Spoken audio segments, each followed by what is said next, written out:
One of the most radical claims in the Bible is not that people should try harder to become valuable.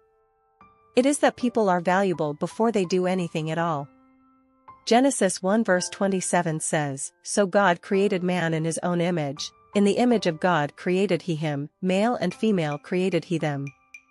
This verse comes from the opening chapter of Genesis, the Bible's first book. Traditionally, Genesis is associated with Moses and was given to Israel to explain who God is, who people are, and what kind of world they are living in. Genesis 1 is not written like a random origin story.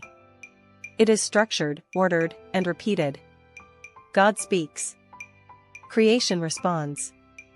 Light, sky, land, seas, plants, lights, creatures, and then the rhythm slows down when humanity appears. The verse repeats the idea 3 times: created, image, created. That repetition is doing something. It is making sure we do not miss the weight of the claim. In the ancient world, an image was not just a decoration. It represented someone's presence, authority, and rule. So when Genesis says human beings are made in God's image, it does not mean God has a body like ours, or that people are little gods. It means human beings are made to reflect something about God into the world: dignity, responsibility, creativity, moral awareness, relationship, and care for creation. And notice how the verse says male and female are included together. Human dignity is not handed to one group first and shared with others later. It is built into humanity from the start. That matters because we live in a world constantly ranking people by beauty, by money, by followers, by intelligence, by productivity, by how useful they are to someone else. Genesis 1 verse 27 dismantles that whole system at the foundation. It says your worth is not something you earn by becoming impressive. It is something given by the God who made you. But this verse also challenges us.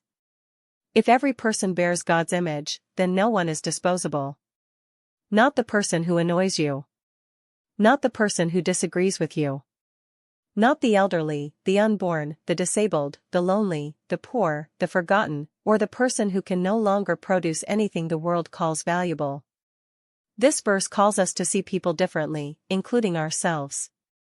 Maybe the quiet lie you keep living under is that you are only as good as your last success, your current mood, your body, your job, or someone's approval. Genesis says something deeper. Before sin broke things, before history got complicated, before anyone could measure performance, God placed dignity into human life. The takeaway: you do not become worthy when the world validates you, you are worthy because God made you in His image.